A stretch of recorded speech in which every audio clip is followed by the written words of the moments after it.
Bonjour, bienvenue sur Résident Paraguay. Aujourd'hui, petite vidéo pour parler encore une fois du processus d'obtention de cette carte de résident au Paraguay. Ok. Alors déjà, dans un premier temps, il faut savoir que nous, la chaîne Résident Paraguay, on aide les francophones à venir ici au Paraguay et à obtenir leur carte de résident en toute sécurité. C'est-à-dire que le processus va se passer très rapidement, correctement. Vous n'allez pas vous faire arnaquer, vous allez payer le juste prix et il n'y aura aucun souci. On a un taux de réussite de 100%. D'accord? Donc il n'y a pas de vous avez commencé les démarches, ah bah non, l'administration n'a pas accepté, etc. Maintenant, il y a des personnes qui ont envie de savoir un peu plus le processus, comment ça va se passer.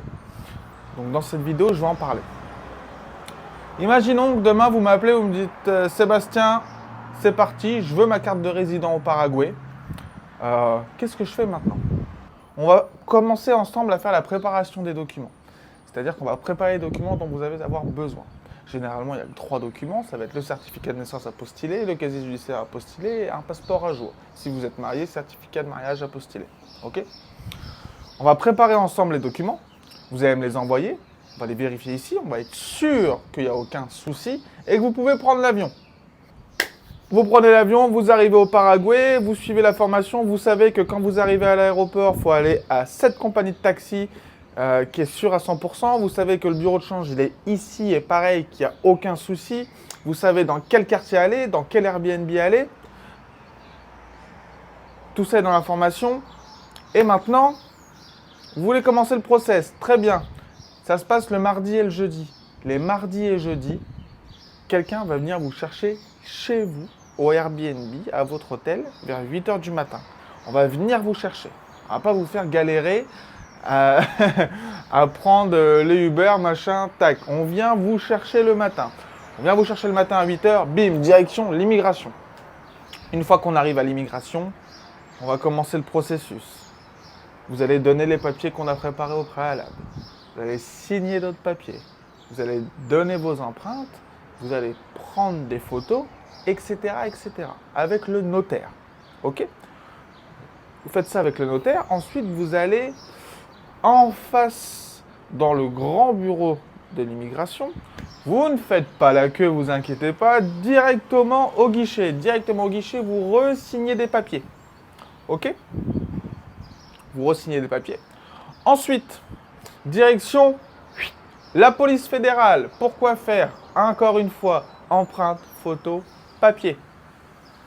Une fois que la police fédérale est finie, on retourne au bureau de l'immigration, on finit s'il y a encore 2-3 trucs à faire, etc.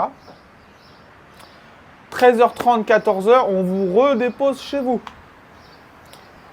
Simple, rapide, efficace. En une demi-journée, on fait tout le processus. On vient vous chercher à 8h, on vous redépose à 13h. Après 13h, vous faites ce que vous voulez. Vous pouvez déjà repartir en France. Chose que je ne vous conseille pas. Je vous conseille, pour les gens qui n'ont pas le temps, c'est bien parce que les gens qui n'ont pas le temps et qui veulent leur carte de résident, ils peuvent venir au Paraguay 2 jours, 3 jours. C'est pas un souci. Les gens qui ont un peu de temps, venez une petite semaine. Regardez, c'est magnifique. Vous pouvez vous promener un peu. Il y a des choses à faire. Franchement, je vous recommande. Mais voilà un peu comment va se passer le processus. Ok?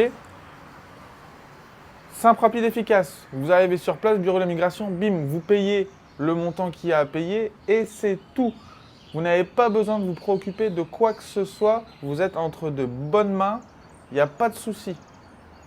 Chose qui est importante aussi ici, c'est que quand on a les bonnes connaissances et qu'on fait ce métier-là depuis plusieurs années avec nos partenaires, et si il vous arrive des bricoles, on peut les résoudre. C'est-à-dire qu'il n'y a pas longtemps, il y a quelqu'un qui avait oublié son certificat de naissance chez lui.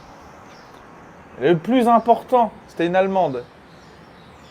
Bon, avec nos contacts sur place, les partenaires, ils ont réussi quand même à lancer les démarches.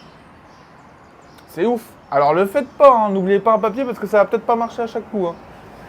Moi, si vous avez suivi mon vlog, quand je voyage pour devenir résident ici au Paraguay, malheureusement, j'avais loupé mon avion, j'avais dû passer la frontière entre le Brésil et le Paraguay en taxi. Du coup, je m'étais pas arrêté à la douane, du coup, j'avais pas le tampon.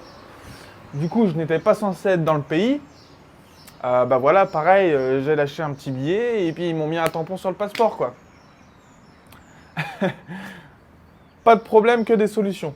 Donc voilà un peu le processus. En une demi-journée, tout est fait. Si aujourd'hui vous voulez obtenir cette carte de résident au Paraguay, contactez-moi. Allez voir dans la description, il y a plein de petites choses utiles qui peuvent vous intéresser. Sur ce, je vous souhaite une bonne journée, une bonne soirée. Nous, on est en direct d'Asunción, Paraguay, quartier Villa Mora. On est à la fraîche le matin, là, il doit être 8 h du matin. Donc on se dit à bientôt. Allez, ciao!